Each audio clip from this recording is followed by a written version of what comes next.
That's it, ladies and gentlemen. Welcome back to another video. Let's see, how am I going to sit here and record this? Just want to talk, document my life. Why?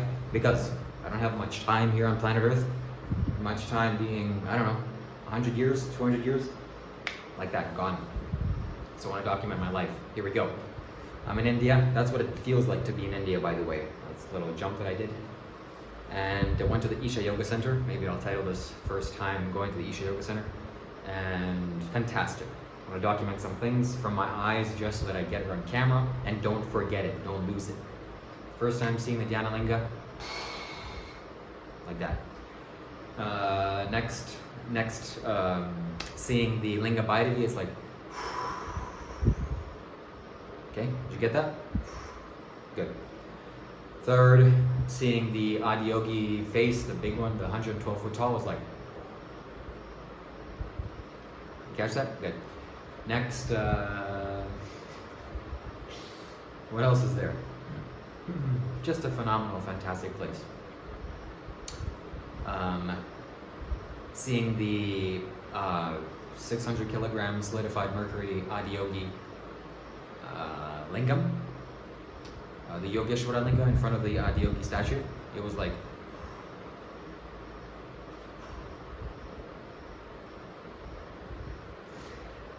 so my friends, what can I share with you? In a general broad sense, I got what I came to the Isha Yoga Center. Okay, just in 30 minutes. It took me 30 minutes to rewire my system sitting in the Dhyana Linga temple, because I couldn't have done it without being physically present, being physically present there. So many things just clicked inside of my mind and various things happened and I couldn't have done it. It would take me weeks, maybe months, to sit in front of a yantra or to imagine it or do whatever I need to do in order for me to accomplish what I just accomplished, just sitting there for 30 minutes. And then I tried sitting back there again and it was just like, okay, all the energy is basically done, whatever, here's the words, okay? Whatever profound experience that I needed to have happen there, done. Now I'm just gonna go and learn more and really enjoy the process and whatever else and prepare my body for what? For Kailash, okay? So this trip is gonna help me to prepare for Kailash because that's gonna be quite an intense journey and process. And what's another thing that I wanna do here, what I'm planning to do in the Isha Yoga Center is visit the place where Sadhguru Sri Brahma left his body. And the place where basically the Velangiri mountain, the seventh hill, whatever that is. So it's right next to the Isha Yoga Center, and there's, fortunately for me, there's something called as Ishanga, which they offer it now is the time that you can do it. And men just go up to the mountain and go down, and it's fantastic. So I want to experience that, but mainly I came to the Isha Yoga Center to see the Dhyana Linga, and my God, what a powerful presence! It was just like a beast. There's no other way of describing it. It's fantastic. It's wonderful. Not as potent and powerful as Kailash. By the way, this is why I want to go to Kailash and why I say I want to have powerful experiences. Because now, tomorrow, I'm going to go to the Isha Yoga Center and I'm going to book a cottage room and I'm going to stay in a nice, comfortable place. And I'll just be what? And I'll just be sitting there and slowly imbibing the energies. And it's like, okay, now, oh, this and oh, that. I want profundity, I want explosions, I want what? I want just everything.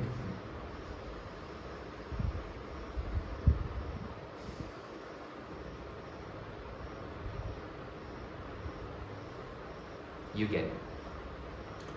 So that's what's going to happen to me in Kailash, and that place is going to take a long time for me to adjust to and to learn how to use and to properly calibrate myself with, because the Dhyana Linga is simple, it's fairly easy. I've known how to connect to the space from Canada when I first discovered it, like, oh my God, it's fantastic.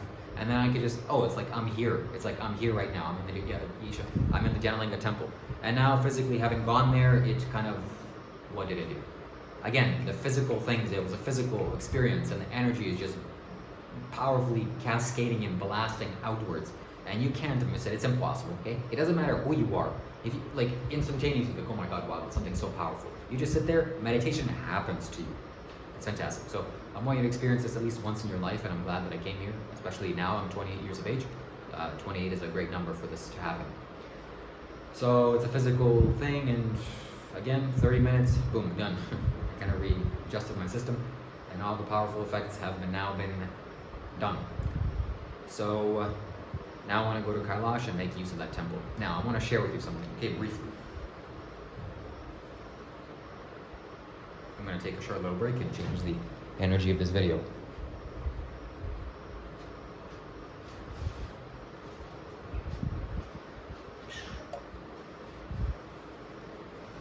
It's the Linga Bhairavi temple, because that place is an occult temple. Linga Bhairavi is an occult temple.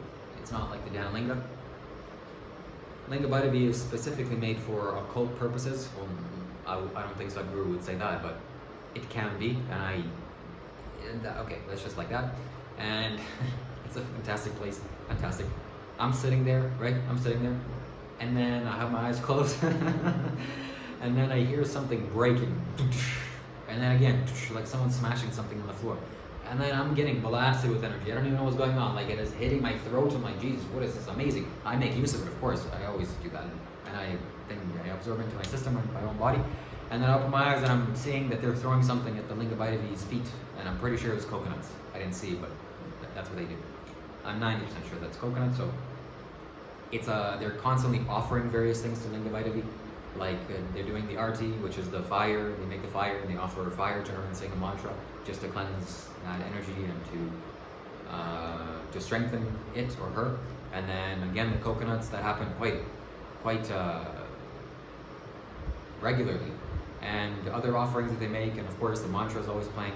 So it takes constant maintenance for that temple to happen.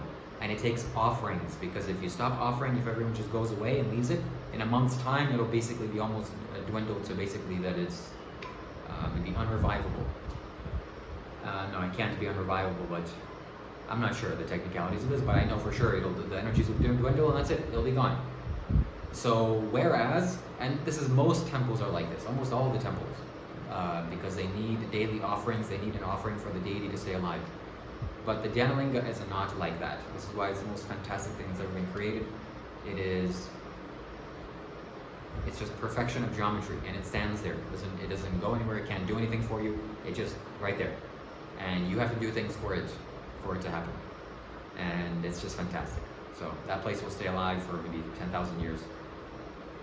Sadhguru didn't say this, but as I'm looking at it, I'm like, oh my God, this energy, maybe even 9,000 years from now, if you go there, you'll feel like, oh my God, something was here. Like that.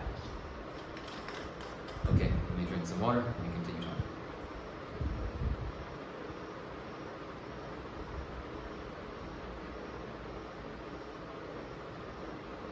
Food in the Isha Yoga Center is like,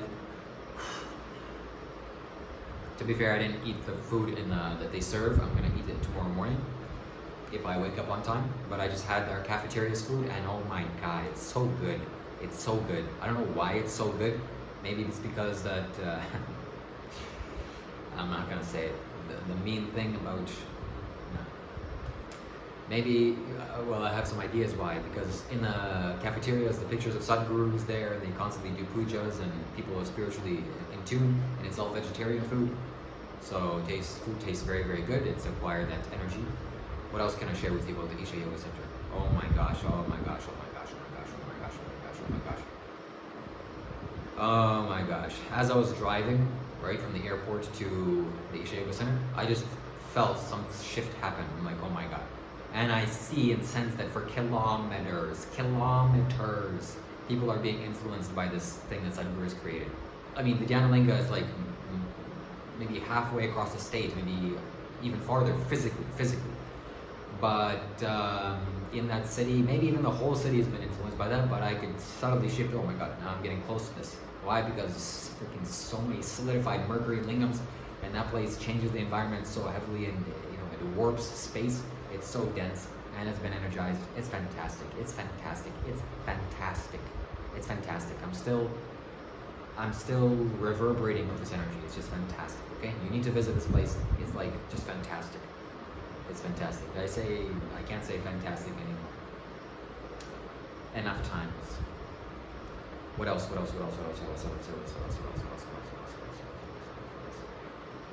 I'm very curious. Oh my God. I had to leave Dennis alone. my subscriber, Dennis, shout out to you by the way. I had to leave him alone because he booked a room and I couldn't book a room because some little thing happened. So I'm staying for 21 days. Tomorrow I'm going to check in, so I can't book for 22 days. Today will be the 22nd day, or the first day of the 22nd. So anyways, I'm staying in a hotel right now, and I want to see his reaction to the first time he goes into that place and what he says about it, because he's not sensitive to these things yet.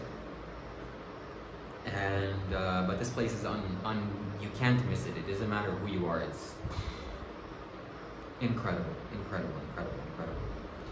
I am yet to swim in the Tirth Kund or the Surya Kund. Maybe tomorrow I'll go, or most likely I'll go tomorrow.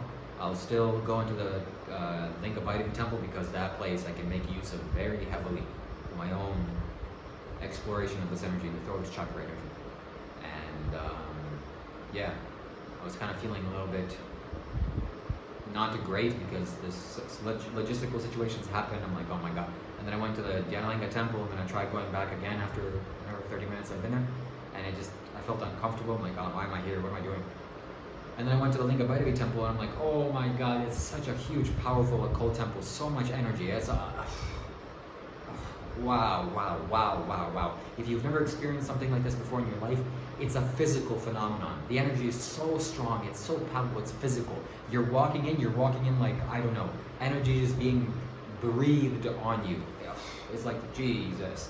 And so much fire is there and is burning, and Akash that's made. And I walked into the temple, like right in front of the Linga Bhairavi, and they have a little fire that makes the Akash element, space element. And people would just take the energy and basically put it over themselves. And I just took some of it and put it on top of my head, and wow. A lot of energy was bouncing. So what else is there to say, to share with you? The Adiyogi statue, phenomenal. Okay, phenomenal. I'm glad that I'm visiting this for the first time. And of course, I can't end this video without mentioning that the Velangiri hill that's close to the Isha Yoga Center, I'm pretty sure of this, maybe you can tell me in the comments below. No one has told me this logically or like logistically or literally, that this is where Shiva walked up this little mountain that we're right next to the temple. And the energy of this place is, my god, it's not so, like, I don't know, it'll throw you away because I'm maybe even far away, but it's just phenomenal. As I'm driving through the city, into the Isha Yoga Center for the first time from the airport, or this morning we were driving because so let me tell you. Okay. So we landed at 10 p.m. Yesterday, the 23rd of April, and then we had to sleep in a hotel. The video was made before.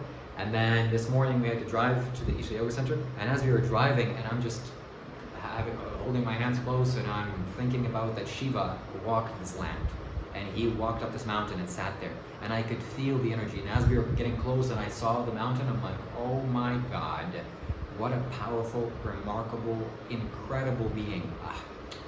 And then so many little things that I saw, like the temples that are built, and I see the Nandi, the Shiva's bull that he rode for transportation, and also Ganesha, the being that basically his Gana, that he changed into a human being, and also Shiva. And it made me realize these are actual beings, like physical beings that walk this earth.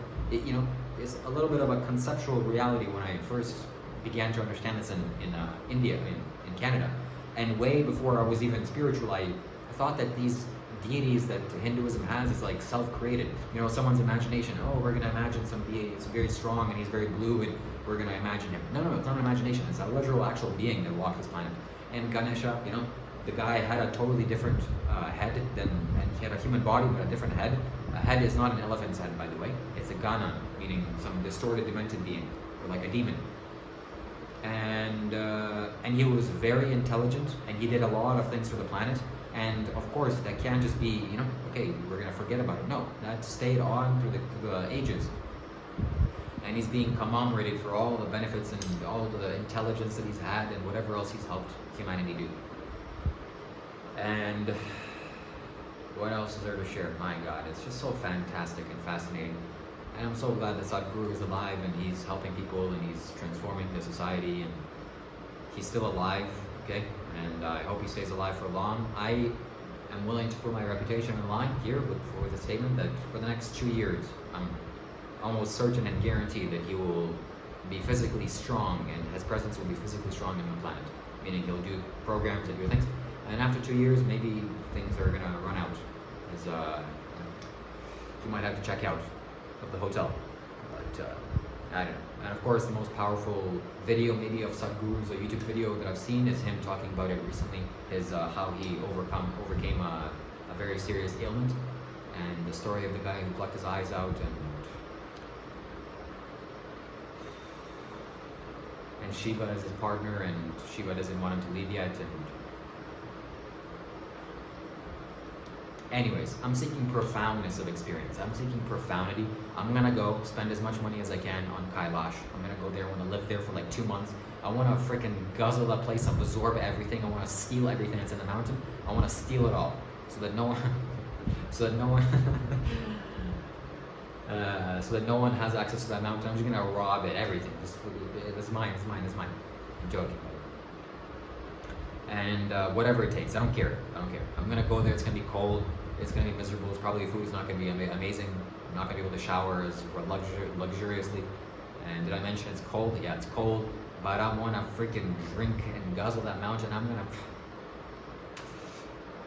gonna just hit my head against the mountain's face, the north face of Kailash, or I'm gonna explode my head there, or I'm gonna do something. I don't know.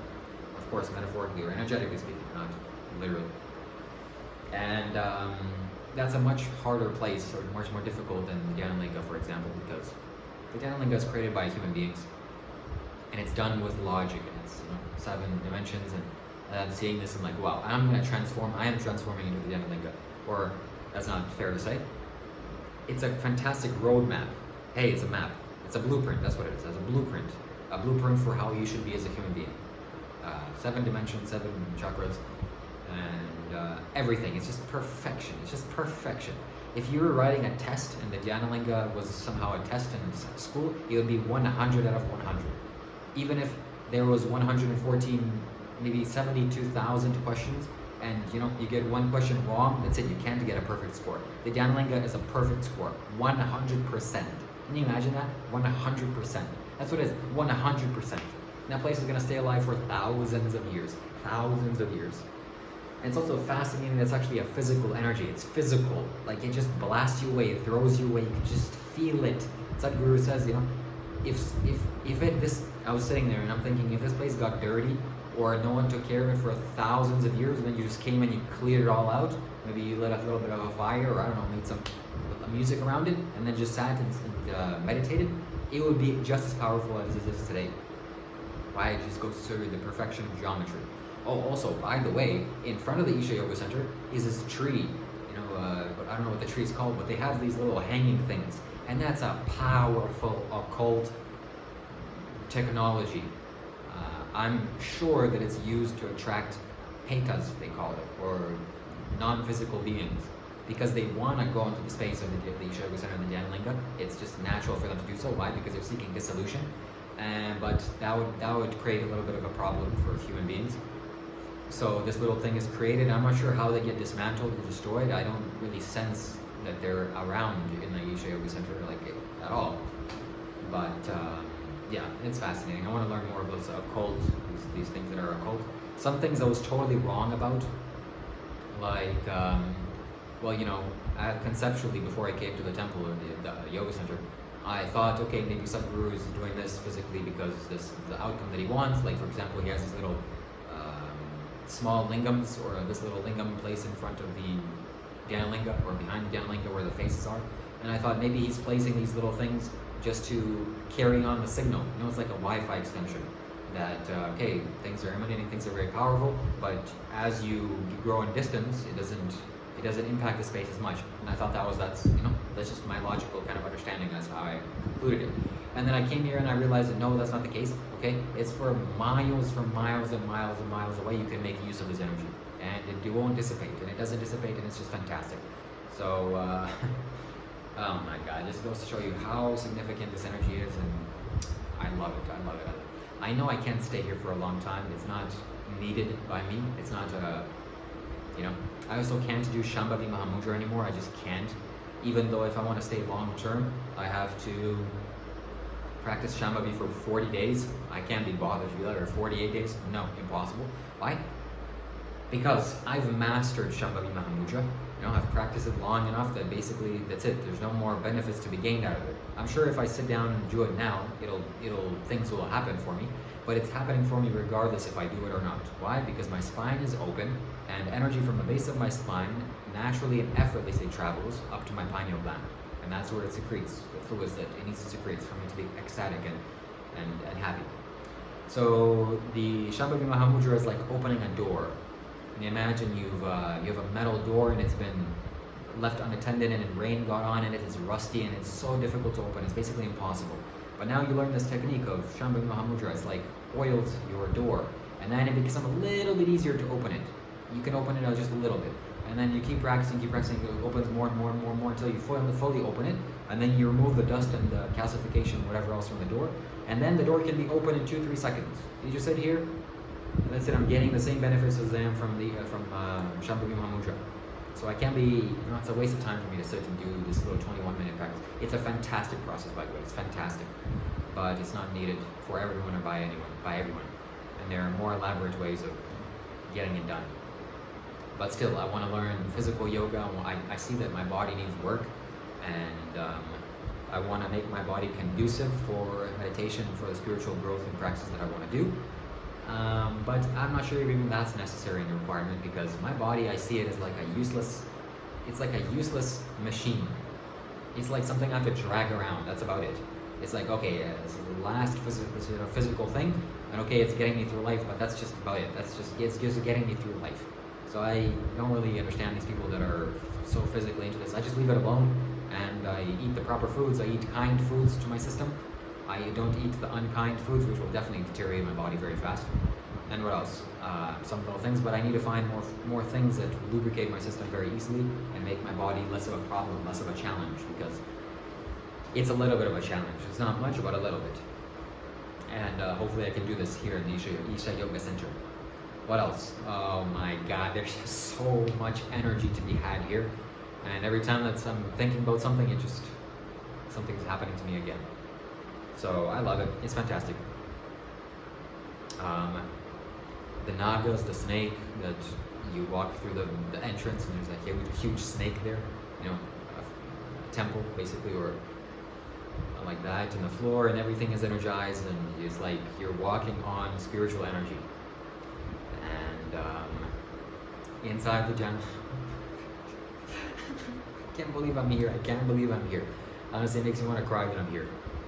And I wanted to come here for a long time, but I wasn't ready. It wasn't suitable for me to be here. And now I came here and I could physically experience these places, and it's phenomenal and fantastic. And I'm sure I'll be back here in the Isha Yoga Center.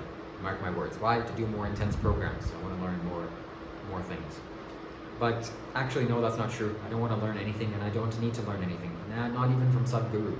You know, I've been, whatever I see Sadhguru is, one of the highest teachers on planet Earth for me. Even he, you know, there's a limit to what can be done once you cross certain levels. So I know that I'm not going to experience much progress and growth if I stay here for a long term, 6 to 9 months. It's not going to be possible. So I need to go to Kailash. I need to totally obliterate myself. I need to totally destroy myself. I need to totally erase my mind, my body, my soul, my heart, my spirit, my compassion, my guilt, my kindness, my everything. Whatever positive things that exist in me, erase it all. Negative things, erase it all. Neutral things, gone. I don't care. Nothing. Zero shall remain. Okay, if that means me leaving the body, if that's a decision that I'm going to make, I'm probably not going to make, because I came here for a reason, for generosity. Okay, let me check on the camera. Let me tell you something very profound. 24 minutes. This is the perfect time to discuss this, and I'm so glad you stayed around. Please like this video, okay? Just that we're going to exchange this in this matter. And if you want to donate to me, link will be down below for PayPal. Donate to me. Here it is, okay? I made 84 videos before I really started making YouTube videos, and on the 83rd video I had this very deep realization, basically the last step that I took, and that's about it. And on the 83rd video I made a video saying that, hey, let me backtrack. My very first YouTube video, I said, hey, I'm gonna make 84 videos. Anyone that watches this is gonna have a very powerful spiritual experience and a mystical experience. Well, let alone, I was saying it to the public, and it's still true if you watch those videos, but I was saying it more to myself. I didn't know this at the time, but subconsciously I could feel that when I make these 84 videos, something significant is gonna shift in me. And it wasn't some logical thing that I need to make YouTube videos. It's just energy came to me. I'm like, oh, this is time now, it's needed. So I started making videos, and then it was quite challenging, and then quite difficult process, and I had to learn and overcome a lot. And then the 83rd video came, and basically I obliterated myself, or whatever. The last, I crossed the boundary. And that video, the 83rd video, I talked about generosity. And it's a very short video. I didn't really know what to say, and I felt kind of overwhelmed by what was happening, or what happened to me. And I said, hey, however I am, whoever I am, whatever I've gained spiritually, I didn't really know what happened to me as I was saying these words. But I knew something profound was shifting in me. And I said, whatever benefits that I've gained spiritually, I can account to one thing. The most important thing that I see from my backtracking my past, as I walk the stage right now, what is it that got me here? It's generosity. Generosity. Generosity means many different things, ladies and gentlemen, my friends. It means a lot more than you just giving things to people, or hey, some homeless guy asking money here. That's also very, very important, and that's needed. And it was needed for me when I was still young and I had money and didn't really know how to use it. People asked me for money and I always gave. I don't give now, okay? There's much wiser, much more powerful ways I can give to a person that's receptive, a homeless person, that's much more worthwhile than money, much more worthwhile. And I do, okay? Literally every single time. If they ask, or even if they're receptive a little bit, I will just change their lives, or at least I'll be able to benefit them in ways that they can't perceive yet, or can't imagine. So generosity, my friends, you can't get past this game, you can't be successful in this game if you don't help people, if you don't help life. If you destroy life, guaranteed you're going down and you're gonna end up in hell. So this is why you don't eat meat, this is why you don't kill mosquitoes and bugs, this is why you don't lie and steal and basically break any of the 5 moral precepts. But generosity, I see that generosity is so important for spiritual growth. It is the most important thing. Generosity is literally the most important thing. It's the most important thing, okay? So,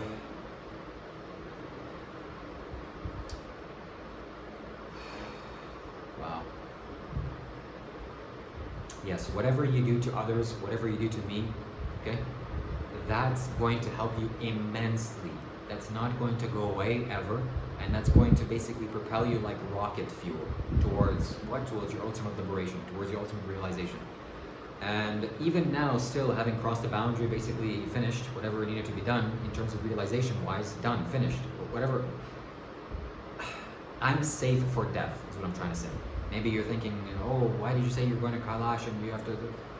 Look, these are like basically my body's things, my mind's things. It'll take a while for me to master all of this. And that's what I want. I want to master all of this. I want to be able to sit here and control my system just like I control, I don't know, a mouse on a keyboard. And that's what I will do. But it takes a little bit more than just, hitting your head against the wall and realizing, oh, well, that's death and life is emptiness. Okay, it takes a lot more than that.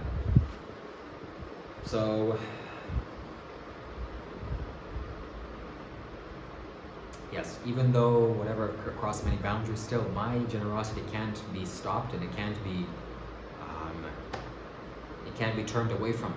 And I'm gonna now actively look for any and every way that I can possibly give more and contribute to life, and in a way that helps life and improves life and helps life grow, because ultimately it's gonna help me grow. It's just the most important thing. Your consciousness expands every time you grow and you help people and you do wise things for others. So it's very, very, very, very, very important for you to be generous. Generous with your time, generous with your money, generous with whatever you can. If you can't afford money, there's many other ways for you to be generous. If someone asks you for help, do it. Okay? Do it. waste your time, it doesn't matter. The more you help others, the more you help yourself. Very important. Generosity is so important for spiritual growth. Friends, it's so important, okay? You need to be generous. You need to be much more generous than you currently are. If you're in the position that you can afford it and someone's asking you for change and you can't help them in any other way, spiritually, you give them money, okay? It's the best thing you can do for yourself. And I'm seeing Dennis do this, whenever someone asks him for money and he gives money, I wouldn't do that because it's just not wise for me. It's not smart for me to do that now. Not even the physically. If I had $1 million, I still probably wouldn't give him anything because for certain reasons that I've mentioned. But I can give them something much better, and I usually do. Unless they're really asking and they really want food or they're really starving, I can see that. Oh, okay, you need sustenance right here. But mostly it's not like that. It's just their condition and they're trying to get by. So he's doing this. He's giving to people. And I see that I did that when I was younger. I always gave. It doesn't matter. I gave a lot, I gave little, I gave people $100 sometimes. And that was quite fascinating. And meaning homeless people or people that didn't even ask for money. I just handed out money. Hey, here you go. Here's a little plastic rectangle for you. Hope this changes your life. And the results speak for themselves. So he's giving away money, and he needs to do that because there's no better way for him to grow in a spiritual generosity, a spiritual journey. Because that's how you grow. You be generous. You help life. There's no other way of growing. And that brings me back to Sadhguru and the Dhanalinga temple. And I'm seeing so countless of beings walk through the Dhanalinga temple today, meaning human beings. Thousands of people have been in that temple today. And the amount of benefit that man has gained, the amount of joy that man has gained, it's fitted for him to become a god or for him to live 100,000 million years. That's how much benefit he's gained or he's received. So yeah, the benefits of generosity cannot be understated. Alright my friends, thank you so much for watching this video. You need to reach out to me for a spiritual consultation or a call. Okay, price is $140. I need to word this properly. Because I'm not a businessman and this feels weird always. Whatever, I'm not going to say anything. That's it. Thank you so much for watching. Stay tuned. Have a blessed day. Goodbye. Shambho.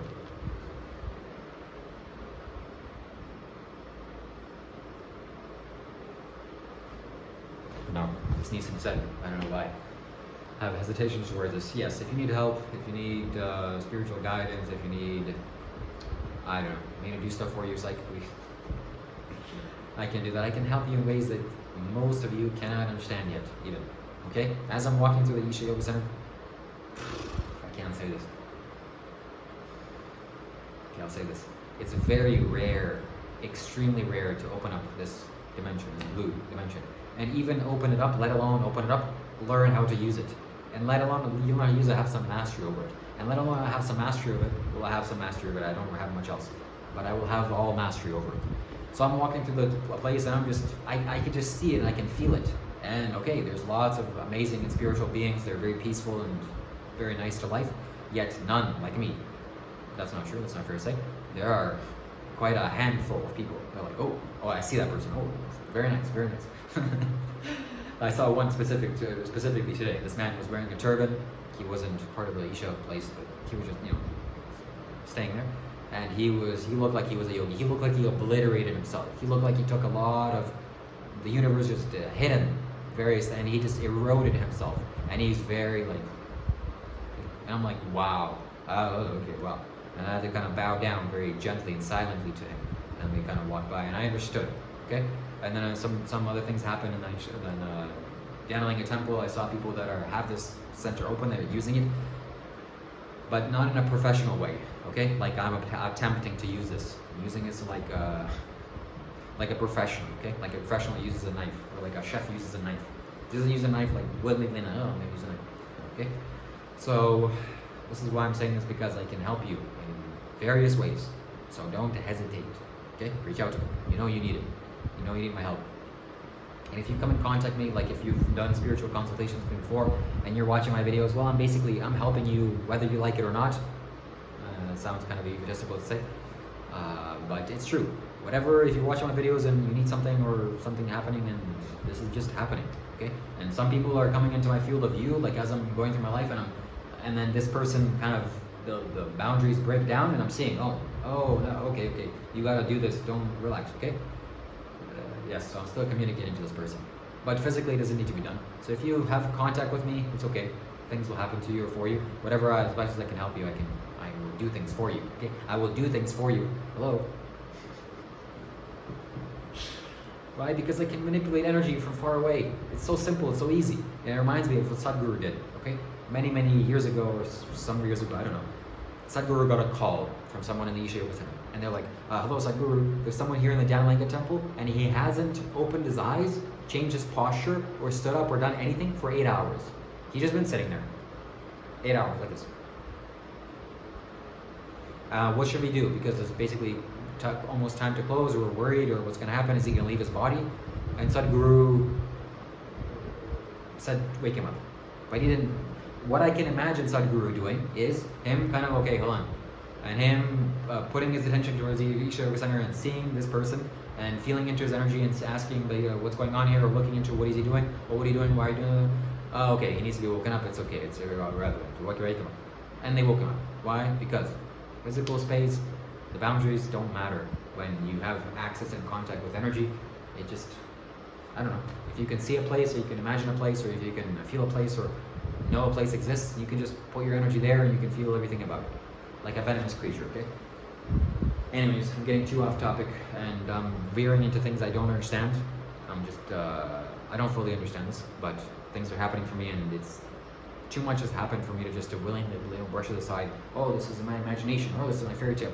Or some of you thinking that I'm, fooling people or whatever else. All right, buddy. The only one fooling people is you fooling yourself, okay? But hey, maybe I'm fooling myself. I don't know. Anyways, Sadhguru has mastery over the throat center, and I will have mastery over the throat center. And no better place for me to activate this throat chakra than in Kailash. Kailash, the most powerful spiritual place on earth. If you want to go to Kailash, if you want to come see me in India, okay, I'm here, I'm in India, hello. And if you want to go to Kailash with me, let's go, okay, let's go. We'll spend some time there. It'll be fantastic and profound and life-changing and transformative. Join me on Discord. That's where we have lots of fun and lots of chats. It'll be very fun. Okay, shout out to all of you, my Discord friends, especially you, my friend Zen. Okay, Zen, shout out to you. I feel like shouting you out now because you've contributed enough to this spiritual place of this that we call this Discord, and you've helped some people, and I see you talking there constantly all the time. So thank you, shout out to you. I'm a long-term subscriber. And if he doesn't watch this, make sure someone tag him in the Discord so that he sees this little clip that I made. Okay, shout out to you, Zen. Thank you so much for watching.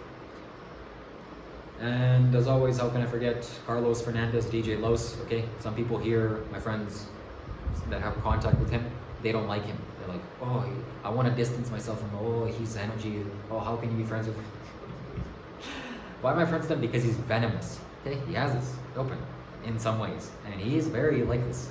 So yeah, he's a little bit like that, okay? He's like a prickly cactus in the desert. You probably don't want to get too close to him. But if you open up a cactus, it's very watery inside. It's very juicy, all right? So human beings aren't bad, or whatever you think human beings are, just some guy. And obviously if I have contact with him and revere him very highly like this, then he's worthwhile and worth mentioning here. Also, someone can link this in the Discord so that they both watch this and both be flattered by my words. So I'm complimenting you both. All right? And Pete. Okay, I haven't spoken with Pete in a long time. Pete had some life-changing, transformative events happen, and he told me about it, and then poof, just vanished. Hasn't spoken to me since. So Pete, shout out to you. If you can call me, that'd be fantastic. All right, that's it, my friends, ladies and gentlemen. I'm gonna go sleep. I'm sleeping in a. Okay, I'll show you around. Basically, now that we're on a first name basis, we know each other very well. I'm gonna show you around my room, my intimate space. All right, this is a hotel that I'm staying in, and I'm paying 1,600 rupees, and it's a no air conditioning. Why no air conditioning? Because I'm smart. All right, I'm not sleeping in a suffocation box, but hey, that was a little bit cold and the AC is going. No, thank you. If it's plus 40 outside, I'm gonna sleep with no air conditioning, and I'm gonna turn the fan off. Why? Just to bother some of you over there. Okay, thank you so much. So here's the window that fresh air and fresh oxygen comes in. As well as, yeah, why am I saying this? Because yesterday when we came, we had to sleep in a hotel which had no windows that could open. It was bolted shut and the AC was going. And I'm breathing and I could feel no oxygen coming in. I'm like, where's the oxygen? And then my brain stopped working as good as it's properly working when I have actual fresh oxygen. And every couple of hours I had to wake up. Oh God, I have to wake up. Oh, I'm here in this little box. Terrible, terrible, okay? So shout out to you if you're sleeping with the window open. It's a requirement. It's necessary. Keep your window open, even if you're living in Nunavut or some northern Canadian country, okay? Just a little bit, all right? Fresh air needs to come in. Hello, you need to breathe and you need your brain to work. So breathe fresh air, all right? Put that on a t-shirt. All right, it's been 40 minutes and 48 seconds now, so thank you so much for watching my videos. It's been real.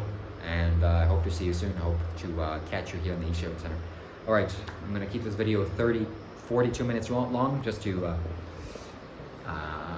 hold on to some nice energy, or to create some nice energy here. So what better way to end this video by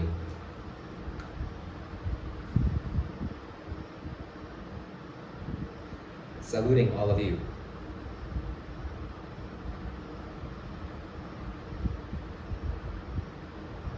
Shambho.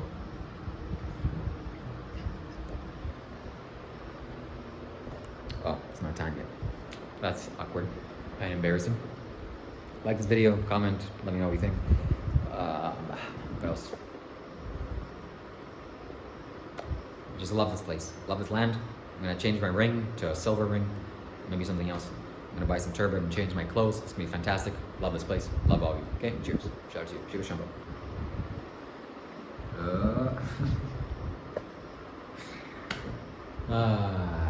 Okay, bye.